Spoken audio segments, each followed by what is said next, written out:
Hello दोस्तों, नमस्कार। SMKC channel में मैं आप सभी लोगों का दिल से बहुत बहुत स्वागत करता हूं। दोस्तों, ये आज के दिन का आखिरी वीडियो है।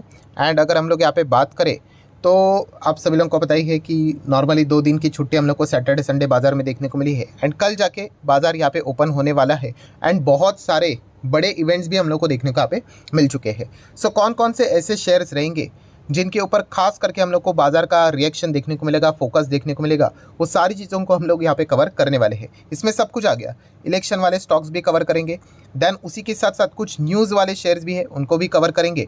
प्लस फ्राइडे के दिन की भी अगर हम लोग बात करें, कुछ स्टॉक्स ने बहुत कमाल दिखाया था, उनको भी हम लोग कवर करने की कोशिश करेंगे कि क्या कल के दिन भी क्या वो अपना कमाल जारी रखेंगे। ठीक है, लेटेस्ट आईपीओ वाले स्टॉक्स को भी कवर करेंगे। ठीक है, तो पूरा कंप्लीट वीडियो यहाँ पे होने वाला है। तो सबसे पहले अगर हम लोग बात करें तो बाजार का फोकस तो रहेगा किसी भी शेयर के ऊपर नहीं, बल्कि इंडेक्स के ऊपर, कि भाई क्या कल के दिन इंडेक्स गैप अप ओपन होगा, अगर होगा तो कितना होगा, एंड उसके बाद क्या वो लगातार तेज़ी बाजार में टिके रहेगी या नहीं रहेगी, ये एक देखने वाली बात यहाँ पे ज़रूर रहेगी। देखा गया तो एनवायरनमेंट बहुत ही पॉजिटिव है। अमेरिकन बाजार ने भी 300 पॉइंट की तेज़ी फ्राइडे के दिन दिखा दी है। एंड उसके बाद इलेक्शन के जो रिजल्ट है वो भी हम लोग को कमाल के देखने को मिल चुके हैं, मेजॉरिटी के साथ भी रिजल्ट आते हुए देखने को मिल चुके हैं। तो इसी चीज़ का इम्पैक्ट बाजार के ऊपर यूजुअली पॉजिटिव तो होना चाहिए। तो ये एक देखने वाली बात होगी कि कल के दिन बाजार में कैसा परफॉर्मेंस रहता है। देन दोस्तों, अभी हम लोग आ जाते हैं जैसे कि आपको कहा शेयर्स के ऊपर, बट येस डिस्क्लेमर साफ देना चाहूँगा, अगर आप बिगिनर हो तो जो भी शेयर्स है सिर्फ आपको यहाँ पे मैं बताना चाहूँगा स्टडी पर्पस के लिए है। जितने भी शेयर्स को हम लोग यहाँ पे कवर करने वाले, कोई रिकमेंडेशन नहीं। मैं ऐसे बहुत सारे वीडियोस बनाते रहता हूँ। अगर आपको मार्केट खुद से सीखना है तो ही आप इस चैनल को चाहो तो फॉलो कर सकते हो। तो चलिए, हर एक शेयर को मैं यहाँ पे कवर करने वाला हूँ और उसके पीछे का रीज़न बताऊँगा कि क्यों ये मार्केट के रडार के ऊपर यहाँ पे रहेगा।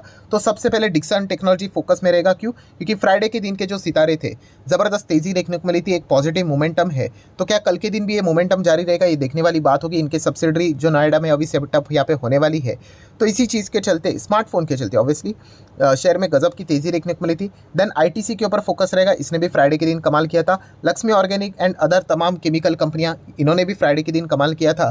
तो ये कुछ स्टॉक्स है जो कि फ्राइडे बेस के चलते ज़बरदस्त भागे थे।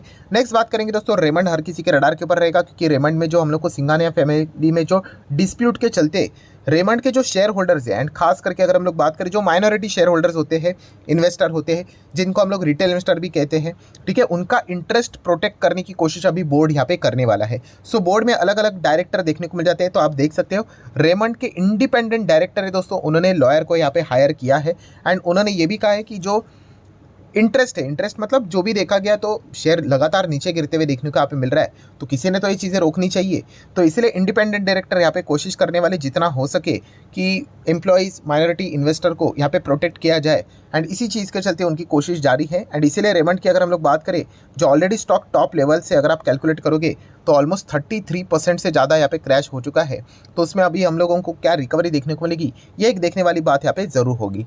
नेक्स्ट अगर हम लोग बात यहाँ पे करेंगे दोस्तों, तो आईएक्स के ऊपर भी बाजार का फोकस रहेगा। 120 के रेंज में था, देन सडनली एक खबर यहाँ पे सामने आएगी, चाहे वो रिपोर्ट के जरिए क्यों ना हो, कि मार्केट कपलिंग शायद से यहाँ पे नहीं किया जाएगा। जो भी स्टेक होल्डर थे उन्होंने मार्केट कपलिंग के खिलाफ यहाँ पे वोट किया। 70% से ज़्यादा हम लोग को अगेंस्ट वोट देखने को मिला है। एंड तब से लेकर अभी तक कंपनी में काफ़ी अच्छी रिकवरी देखने को मिली है। तो कल के दिन भी ये भी एक देखने वाली बात होगी, क्योंकि स्टॉक बहुत बड़े डिस्काउंट के ऊपर अवेलेबल है, क्या यहाँ पे बड़ी बाइंग होती है भी या नहीं। Then no doubt about it, Adani share के ऊपर हर किसी का यहाँ पे फोकस रहने ही वाला है। ठीक है, पॉलिटिकली डायरेक्टली इनडायरेक्टली तो ये इन्वॉल्व यहाँ पे रहते ही है। एंड अदानी शेयर्स देखेंगे तो 7 से 10 शेयर्स आपको देखने को मिल जाएंगे। बट अदानी एंटरप्राइज की ओर खास फोकस यहाँ पे रहेगा, क्योंकि ये इनकी फ्लैगशिप कंपनी है, पेरेंट कंपनी, आप ऐसा भी बोल सकते हो। एंड उसी के साथ साथ अदानी ग्रुप इंफ्रा के ऊपर 7 लाख करोड़ यहाँ पे कैपेक्स करने जा रहे हैं आने वाले नेक्स्ट डिकेड्स में। तो इसी चीज़ के चलते, मतलब इंफ्रा सेक्टर के ओर वो ज़्यादा फोकस दे रहे हैं। तो इस चीज़ के चलते अदानी एंटरप्राइज को आप फोकस में रख सकते हो, पोर्ट को फोकस में रख सकते हो। विलमार के ऊपर भी आप लोगों की निगाहें रहनी चाहिए, क्योंकि कंपनी के सीएफओ ने ये इनडायरेक्टली बोल दिया है कि शायद से वो इस कंपनी को डाइवेस्ट यहाँ पे कर सकते हैं। अपना स्टेक 3 महीने के अंदर अंदर इसकी कोशिश की जाएगी, क्योंकि एफएमसीजी में उनको अच्छे खासे मार्जिन भी यहाँ पे नहीं मिल रहे हैं। तो ये देखने वाली बात ज़रूर होगी कि ये स्टॉक्स कैसे रिएक्ट करते हैं। आईटीसी इसको यहाँ पे पोटेंशियली खरीद सकता है। ये एक नाम सामने यहाँ पे आया था, ऐसी खबर आई थी कि आईटीसी एडिबल ऑयल में एंट्री करने की कोशिश कर रही है, वापसी यहाँ पे हो सकती है। तो ये पॉसिबल है कि शायद से अदानी विलमार के वो स्टेक यहाँ पे खरीद ले करके अदानी का। तो ये देखने वाली बात ज़रूर होगी। एचयूएल के ऊपर भी आप फोकस रख सकते हो। रीज़न है इसके पीछे का कि एचयूएल ने अनाउंसमेंट कर दिया कि उनके जो मैनेजमेंट की जो कमेटी है उसमें बड़े बदलाव हुए हैं, की चेंजेस यहाँ पे हुए हैं। तो मार्केट को ये बदलाव अच्छे लगते हैं या नहीं, ये देखने वाली बात ज़रूर बनती है। रिलायंस इंडस्ट्री के ऊपर भी फोकस रहेगा इलेक्शन के नंबर्स के चलते भी। एंड मुकेश अंबानी की भी अगर हम लोग बात करें, जो उन्होंने अनाउंसमेंट किया था कि इंडिया में जो एनर्जी का जो ओवरऑल परफॉर्मेंस है, जो नीड है, वो आने वाले समय में हम लोग को डबल होते हुए देखने को यहाँ पे मिलेगी। तो इसी चीज़ के चलते आप सभी लोगों को पता है रिलायंस भी इसी बिजनेस में वर्क करते हुए देखने को मिल जाता है। रिन्यूएबल सेगमेंट में भी, क्लीन एनर्जी में भी, हाइड्रोजन में भी वर्क यहाँ पे करता है। तो इसमें तो सिर्फ रिलायंस इंडस्ट्री एक ही शेयर हम लोगों को देखने को यहाँ पे मिल जाता है, अलग से कोई और दूसरी कंपनी लिस्ट है नहीं। देन टाटा पावर के ऊपर भी फोकस रख सकते हो। राजस्थान में हाल ही में इन लोगों को जो ट्रांसमिशन का प्रोजेक्ट था, इसके चलते मतलब 1500 करोड़ का ये प्रोजेक्ट ही यहाँ पे जीते थे। ठीक है, लगभग हम कह सकते हैं प्रोजेक्ट कमीशन होने के लिए 2 साल का तो टाइम यहाँ पे हम लोग को फिलहाल तो लगते हुए देखने को यहाँ पे मिल जाएगा। तो टाटा पावर भी इस चीज़ के चलते रडार के ऊपर रहता है। एंड ऐसे आए दिन बहुत सारी खबरें देखने को मिल जाती है। टाटा कॉफी भी रडार पे रहेगा, कंज्यूमर भी रडार के ऊपर रहेगा। कोर्ट की अगर हम लोग बात करें, कोलकाता के NCLT ने इनको यहाँ पे मर्जर से रिलेटेड अप्रूवल यहाँ पे दे दिया है। नेक्स्ट अगर हम लोग यहाँ पे बात करेंगे, आगे यहाँ पे बढ़ना चाहेंगे, तो दोस्तों फ्लेयर, यस फ्लेयर की बात करें, ये भी फ्राइडे के दिन लिस्ट होते हुए देखने को मिला था। अच्छी लिस्टिंग हुई थी, no doubt about it. But अगर देखा गया तो उसके बाद अच्छी खासी थोड़ी भी पिटाई भी हम लोग को होती हुई देखने को मिली थी। तो फ्लेयर क्या कल के दिन भी यहाँ पे बाइंग होगी या नहीं होगी, ये एक देखने वाली बात यहाँ पे जरूर होगी। हालांकि जिनको ये IPO लगा था एंड उसके बाद अगर उन्होंने फ्राइडे के दिन भी नहीं बेचा है, तो डेफिनेटली शायद से उनकी कल के दिन बेचने के चांसेस कम हो सकते हैं, क्योंकि माहौल काफ़ी पॉजिटिव नज़र आ रहा है। IX को ऑलरेडी हम लोग कवर कर चुके हैं। आ जाते हैं नेक्स्ट स्टॉक के ऊपर, डिफेंस स्टॉक। HL भी जरूर रडार के ऊपर रहेगा। अभी डिफेंस एक्विजिशन काउंसिल जो यहाँ पे हुई थी, तो HL के लिए तो वो काउंसिल बहुत ही फायदेमंद साबित यहाँ पे हुई थी। तो इस चीज़ के चलते स्टॉक 3.5% यहाँ पे भागा था। बट माइट भी ऐसा लगता है कि और तेज़ी यहाँ पे बन सकती थी, बट इलेक्शन का माहौल था, कौन जीत के आएगा नहीं आएगा, इस चीज़ के चलते अनसर्टेनिटी थी। तो बहुत सारे लोग शायद से यहाँ पे निवेश यहाँ पे नहीं किए होंगे। तो माइट भी अभी ये जो सेमीफाइनल का रिजल्ट हम लोग को देखने को मिल चुका है, तो इस चीज़ के चलते शायद से जिनको खरीदना होगा, तो HL में भी बहुत सारे लोग शायद से बड़े प्लेयर्स एंट्री करते हुए भी देखने को यहाँ पे मिल सकते हैं। तो ज़रूर HL को आप रडार के ऊपर रख सकते हो। Mazagon dock ship builders, Cochin shipyard, ये भी रडार के ऊपर रहेंगी। कोचिन शिपयार्ड तो आप सभी लोगों को पता है MOU भी साइन यहाँ पे हो चुका है अदानी ग्रुप के साथ। तो इस चीज़ के चलते ये कंपनियाँ हम लोगों के फोकस में यहाँ पे ज़रूर होंगी। नेक्स्ट अगर बात करेंगे, SBI, LIC जैसी कंपनियाँ भी इलेक्शन के रिजल्ट के चलते काफ़ी रडार के ऊपर यहाँ पे रहेंगे। अदानी शेयर्स में भी अच्छा खासा माहौल देखने को यहाँ पे मिल रहा है, तो इन स्टॉक्स के ऊपर भी उसका डायरेक्टली इनडायरेक्टली इम्पैक्ट पड़ता है। तो देखा गया तो कल इनके ऊपर अच्छा खासा मतलब मार्केट का यहाँ पे मतलब पॉजिटिव इम्पैक्ट पड़ने के चांसेस ज़्यादा है। RVNL देखा गया मतलब रेलवे स्टॉक्स, IRFC, रेलटेल की बात करें, इरकॉन इंटरनेशनल, IRCTC, ये रेलवे वाले स्टॉक्स है। ठीक है, रेलवे में सरकार की जो योजनाएं रहती है, इन्हीं चीज़ों के चलते स्टॉक कमाल का भागते हुए देखने को यहाँ पे मिल रहे थे। एंड वही सरकार से रिलेटेड मैक्सिमम चीज़ें हम लोग को स्टेट्स में कंटिन्यू होते हुए देखने को यहाँ पे मिल रही है। तो मार्केट ज़रूर इस सेगमेंट को पॉजिटिवली यहाँ पे ले सकता है, तो ज़रूर आप इसको भी फोकस में रख सकते हो। देन लोधा बिल्डर्स की बात करें, मैक्रोटेक डेवलपर्स, इसको भी ऑलरेडी मैं कवर कर चुका हूँ। ठीक है, मंगल प्रभात लोधा जी ये ऑलरेडी BJP के MLA है।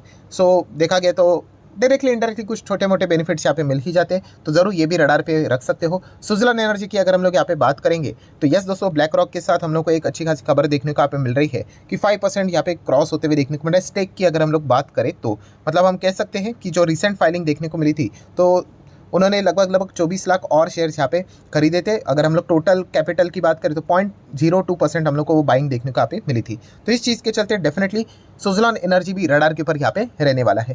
इरेडा की बात करें, ये भी एक सरकारी ही कंपनी है, ज़रूर रडार के ऊपर रहेगी। काफ़ी अच्छी कंपनी है, छोटा मोटा गिरावट के चलते कोई पैनिक करने की यहाँ पे ज़रूरत नहीं। सेम IRFC जैसे इनका बिजनेस हम लोग को देखने को यहाँ पे मिल जाता है। नेक्स्ट अगर देखा गया दोस्तों, तो Tata Technologies, yes Tata Tech के ऊपर हर किसी का फोकस रहेगा।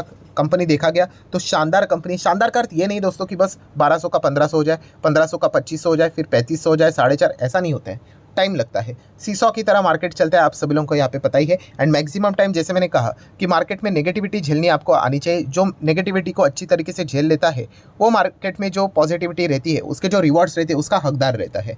ठीक है, अगर आप ये कहोगे कि नहीं नहीं नेगेटिविटी तो भाई सुननी भी नहीं है, देखनी भी नहीं है, तो फिर आप पॉजिटिविटी मार्केट में कभी देख ही नहीं पाओगे, क्योंकि आज नहीं तो कल आप पैनिक में चल के यहाँ पे स्टॉक को बेच ही देते हो। एनीवेज, सो टाटा टेक की बात करें, 2 दिन ही यहाँ पे ट्रेड करके हो चुके हैं। पहले दिन तो लिस्टिंग था, तो धूम धड़ाकेदार लिस्टिंग तो यहाँ पे हो ही चुकी थी। एंड उसके नेक्स्ट दिन की अगर हम लोग बात करें, तो यहाँ पे अच्छी खासी बिकवाली हम लोग को देखने को मिली थी। 7-7.25% ये स्टॉक गिरते हुए देखने को यहाँ पे मिला था। तो डेफिनेटली कल के दिन देखने वाली बात होगी कि टाटा टेक्नोलॉजी के शेयर में किस प्रकार का परफॉर्मेंस देखने को यहाँ पे मिल जाता है।